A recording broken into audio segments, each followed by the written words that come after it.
ಓಂ ಅದ್ಯಾದೇವ ಉದಿತಾ ಸೂರ್ಯಸ್ಯ ನಿರಂಹಸಃ ವಿಪ್ರತಾ ನಿರವದ್ಯಾತ್ ತನ್ನೋ ಮಿತ್ರೋ ವರುಣೋ ಮಾಮಹಂತ ಮದಿತಿಃ ಸಿಂಧುಃ ಪೃಥಿವೀ ಉತದ್ಯೌಃ ನಾಸತ್ಯಾಭ್ಯಾಂ ಬರ್ಹಿರಿವ ಪ್ರವೃಂಜೆ. ಈಗ ನಾವು ನೋಡಿದ ಈ ಮಂತ್ರ ಋಗ್ವೇದದ 1ನೇ ಮಂಡಲದ 115ನೇಯ ಸೂಕ್ತದ್ದು. ಅದಾದ್ಮೇಲೆ ಕೊನೆಗೆ ನಾಸತ್ಯಾಭ್ಯಾಂ ಬರ್ಹಿರಿವ ಪ್ರವೃಂಜೆ ಅಂತ ನಾವೇನು ನೋಡಿದ್ವಿ, ಅದು 116ನೇ ಸೂಕ್ತ. 1ನೇ ಮಂಡಲದ್ದೇ 115ನೇ ಸೂಕ್ತದಲ್ಲಿ ಸಿಂಧು ಪೃಥಿವಿ ಉತದ್ಯವು ಅಂತ ಸಮಾಪ್ತ ಆಗಿದೆ. ಮುಂದೆ ನಾಸತ್ಯಾಭ್ಯಾಂ ಬರ್ಹಿರಿವ ಪ್ರವೃಂಜೆ ಅಂತ 116ನೇ ಸೂಕ್ತದಲ್ಲಿ ಒಂದು ಮಂತ್ರ ಇದೆ. ಆ ಪೂರ್ಣ ಮಂತ್ರವನ್ನು ಇಲ್ಲಿ ತಗೊಂಡಿಲ್ಲ, ಒಂದು ಅರ್ಧ ಅದರದೊಂದು ಪಾದವನ್ನು ಮಾತ್ರ ಇಲ್ಲಿ ಸೇರಿಸಿಕೊಂಡಿದ್ದಾರೆ. ಇದಿಷ್ಟು ಘಟ್ಟದ ಮೇಲಿನ ಋಗ್ವೇದಿಗಳ ಮಧ್ಯಾಹ್ನ ಸಂಧ್ಯಾ ವಂದನದಲ್ಲಿ ಸೂರ್ಯೋಪಸ್ಥಾನಕ್ಕಾಗಿ ಬಳಕೆ ಮಾಡುವಂತಹ ಮಂತ್ರಗಳು. ಕೆಲವೊಂದು ಪುಸ್ತಕದಲ್ಲಿ ಇಲ್ಲಿವರೆಗೆ ನಾವು ಇಷ್ಟು ದಿವಸಗಳವರೆಗೆ ಏನು ನೋಡಿದ್ವಿ ಎಲ್ಲವೂ ಇಲ್ಲ. ಮತ್ತು ಒಂದು ಪುಸ್ತಕದಲ್ಲಿ ನಾಸತ್ಯಾಭ್ಯಾಂ ಅನ್ನುವ ಇದೊಂದು ಭಾಗ ಮಾತ್ರ ಇಲ್ಲ, ಪೃಥ್ವಿ ಉತದ್ಯೌಹು ಅನ್ನುವವರೆಗೆ ಮಾತ್ರ ಕಾಣಿಸ್ತದೆ. ಅದೇನಿದ್ರೂ ಕೆಲವು ಪುಸ್ತಕಗಳಲ್ಲಿ ಇರುವುದರಿಂದ ಅದನ್ನು ಕೂಡ ನಾವು ಇಲ್ಲಿ ತಗೊಳ್ಳೋಣ. ಒಟ್ಟಾರೆ ಅರ್ಥ ಏನು? ದೇವಾಹ ಅಂತ ಆ ಸೂರ್ಯನ ಕಿರಣಗಳಿಗೊಂದು ಸಂಬೋಧನೆ, ಅಥವಾ ಆ ಸೂರ್ಯಮಂಡಲದಲ್ಲಿ ಅಂತರ್ಯಾಮಿಯಾದಂತಹ ಆ ಭಗವಂತನ ಅನೇಕ ರೂಪಗಳು, ಆ ರೂಪಗಳಿಗೆ ಒಂದು ಸಂಬೋಧನೆ. ಸೂರ್ಯನ ಉದಿತಾಹ ದೇವಾಹ, ಸೂರ್ಯಮಂಡಲದಲ್ಲಿರುವಂತಹ ಉದಿತಾಹ ಉದಯಿಸಿದ ದೇವಾಹ ಭಗವಂತನ ರೂಪಗಳೇ ಅದ್ಯ ಇವತ್ತು ಈಗ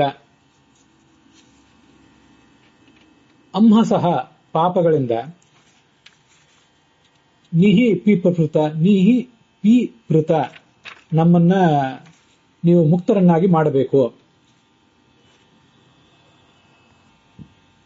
ಅವಧ್ಯ ಅಂದ್ರೆ ದೋಷದಿಂದಲೂ ನಮ್ಮನ್ನ ಬಿಡುಗಡೆ ಮಾಡಬೇಕು, ಪಾಪಗಳಿಂದಲೂ ದೋಷಗಳಿಂದಲೂ ನಮ್ಮನ್ನು ನೀವು ಮುಕ್ತರನ್ನಾಗಿ ಮಾಡಬೇಕು ಅಂತ ಸೂರ್ಯನಲ್ಲಿ ಅಂತರ್ಯಾಮಿಯಾದಂತಹ ಆ ಭಗವಂತನ ರೂಪಗಳ ಪ್ರಾರ್ಥನೆ ಇದು. ಸೂರ್ಯನಲ್ಲಿ ಅಥವಾ ಸೂರ್ಯ ಕಿರಣಗಳಲ್ಲಿ ಇರುವಂತಹ ಭಗವಂತನ ರೂಪಗಳ ಪ್ರಾರ್ಥನೆ. ತನ್ನೋ ಮಿತ್ರೋ ವರುಣೋ ಮಾಮಹಂತಾಂ ಅದಿತಿ ಅಂತ ಮುಂದಿನ ಮಂತ್ರ.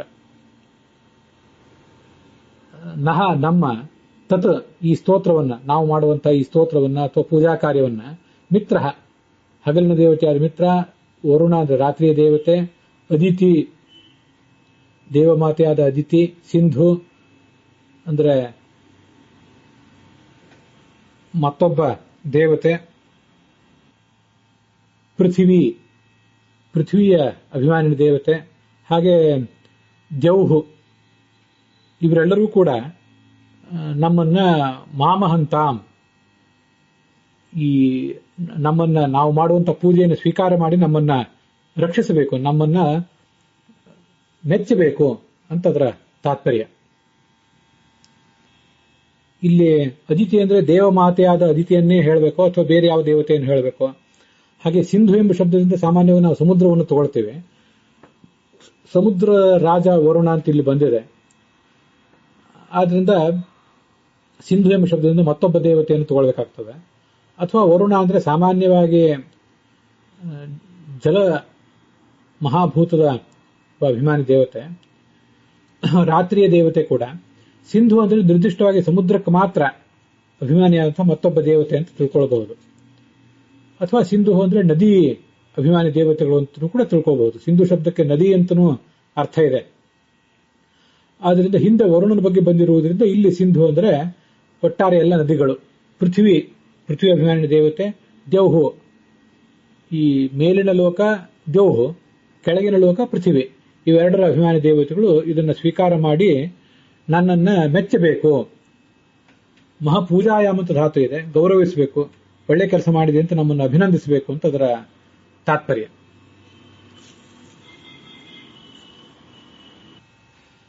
ಸೂರ್ಯಸ್ಯ ದೇವಾಹ ಅಂತ ಇಲ್ಲಿ ಬಂತು. ಸೂರ್ಯನಲ್ಲಿ ಇರುವಂತಹ ಉದಿತಾಹ ದೇವಾಹ ಭಗವಂತನ ರೂಪಗಳೇ ಅಂತಿದೆ. ಆ ಅನೇಕ ರೂಪಗಳನ್ನ ಆ ಒಂದು ಮಂತ್ರ ನಮಗೆ ತೋರಿಸಿಕೊಟ್ಟಂತೆ ಕಾಣಿಸ್ತದೆ. ಛಾಂದೋಗ್ಯ ಉಪನಿಷತ್ತಿನಲ್ಲಿ ಮೊದಲನೇ ಅಧ್ಯಾಯದಲ್ಲಿ ಏತಮು ಏವ ಅಹಂ ಅಭ್ಯಗಾಸಿಷಂ ತಸ್ಮಾತ್ ಮಮತ್ವಂ ಏಕೋಸಿ ಇಹತ ಕೌಶೀತಕಿ ಪುತ್ರಮುವಾಚ ರಶ್ಮೀನ್ ತ್ವಂ ಪರ್ಯಾವರ್ತಯತಾತ್ ಬಹವೋ ವೈತೆ ಭವಿಷ್ಯಂತಿ ಇತಿ ಅಧಿದೈವತಂ. ಈ ಕೌಶೀತಕಿ ಅನ್ನುವನು ತನ್ನ ಮಗನಿಗೆ ಹೀಗೊಂದು ಮಾತನ್ನು ಹೇಳ್ತಾ ಇದ್ದಾನೆ. ಸೂರ್ಯನಲ್ಲಿ ಯಾವ ಕಿರಣಗಳಿವೆ ಆ ಕಿರಣಗಳಲ್ಲಿರುವಂತಹ ಮುಖ್ಯ ಪ್ರಾಣನಲ್ಲಿ ಭಗವಂತನನ್ನು ಉಪಾಸನೆ ಮಾಡುವವನು ಅನೇಕ ಮಕ್ಕಳನ್ನು ಪಡ್ಕೋತಾನೆ, ಮುಕ್ತಿಯಲ್ಲಿ ಆನಂದವನ್ನು ಪಡ್ಕೋತಾನೆ.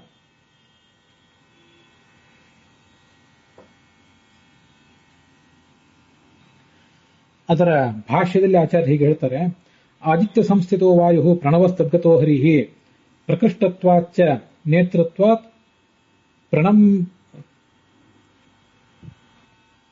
ಗಮ್ಯತ್ವಾದಖಿಲಸ್ಯ ಚ ಉದ್ಗೀತ ಉಚ್ಚೈರ್ಗೇಯತ್ವಾತ್ ಸಯೇವ ಪುರುಷೋತ್ತಮಃ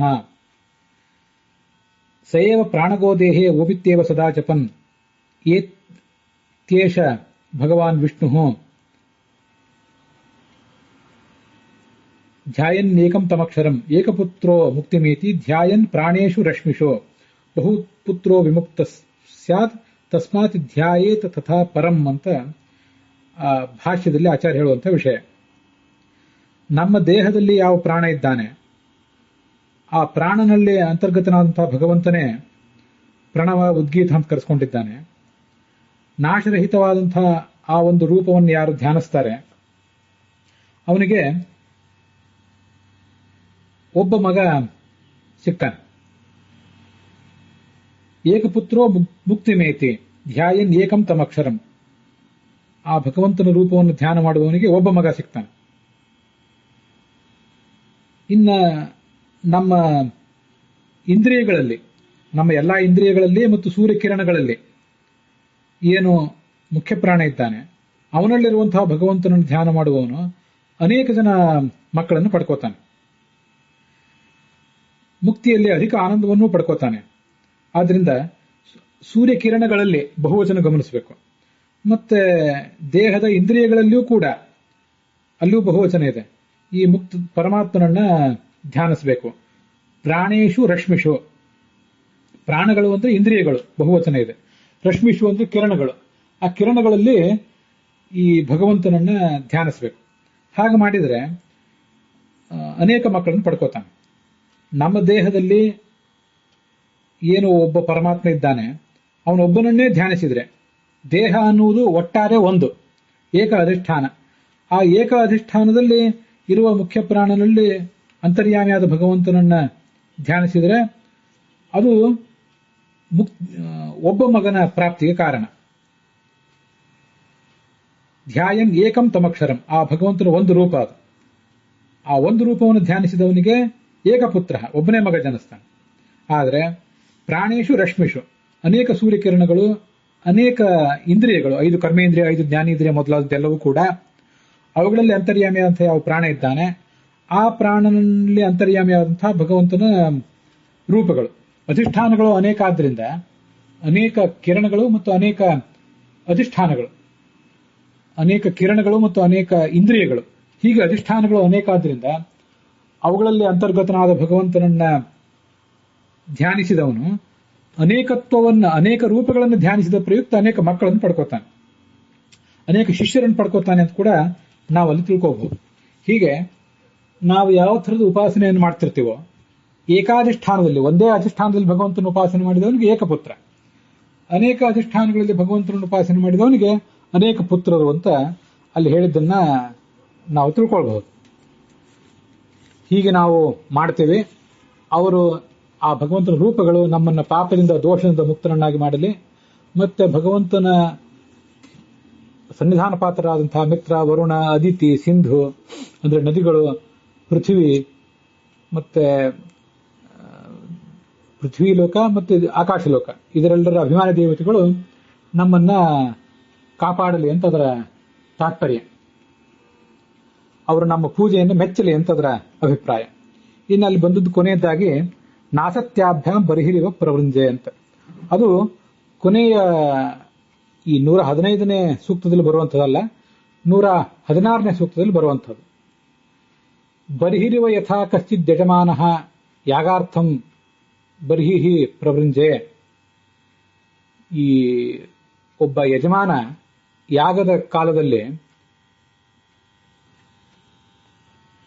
ತನ್ನ ಯಾಗಕ್ಕೆ ಎಷ್ಟು ಬೇಕೋ ಅಷ್ಟು ದರ್ಭವನ್ನ ವೃಂತೆ ಅಂದ್ರೆ ಕಿತ್ತಾನೆ. ಸ್ವಲ್ಪ ಹೆಚ್ಚು ಕಡಿಮೆ ಮಾಡ್ಕೊಳ್ಳೋದಿಲ್ಲ, ಯಾಗಕ್ಕೆ ಬೇಕಾದಷ್ಟು ಪ್ರಮಾಣದಲ್ಲಿ ದರ್ಭೆಯನ್ನ ಸಂಪಾದನೆ ಮಾಡ್ತಾನೆ. ಹೀಗೆ ನಾಸತ್ಯಾಭ್ಯಾಂ ಬರಿಹಿರಿವ ಪ್ರವೃಂಜೆ ಅಂದ್ರೆ ಈ ಯಜಮಾನ ಅಂತ ಅಲ್ಲಿಲ್ಲ, ಯಜಮಾನನು ಬರ್ಹಿಹಿ ದರ್ಭೆಯನ್ನು ಎಂಬಂತೆ ಬರ್ಹಿಹಿ ಇವ ಅದರಂತೆ ಪ್ರವೃಂಜೆ ಅಂದ್ರೆ ಈ ಅವನು ಅದನ್ನು ಸಂಪಾದನೆ ಮಾಡ್ತಾನೆ. ಅದರಂತೆ ಏವ ಮಹಂ ನಾನು ಕೂಡ ನಾಸತ್ಯಾಭ್ಯಾಂ ಅಶ್ವಿಭ್ಯಾಂ ಅಶ್ವಿನಿ ದೇವತೆಗಳ ಅನುಗ್ರಹದಿಂದ ಸ್ತೋತ್ರಗಳನ್ನ ಸಂಪಾದನೆ ಮಾಡ್ತೀನಿ ಅಂತ ಮುಂದಿನ ಅರ್ಥ. ಅವರು ನನಗೆ ಯಜ್ಞಕ್ಕೆ ಬೇಕಾದಂತಹ ಎಲ್ಲಾ ಸ್ತೋತ್ರಗಳನ್ನು ಸಂಗ್ರಹ ಮಾಡಿ ಅದನ್ನು ಉಪಯುಕ್ತ ಮಾಡುವಂತ ಅಧಿಕಾರವನ್ನು ಕೊಡಲಿ ಅಂತ ಅದರ ತಾತ್ಪರ್ಯ ಒಟ್ಟಾರೆ. ಅಲ್ಲಿಗೆ ಈ ಭಾಗ ಸಮಾಪ್ತವಾಗಿದೆ.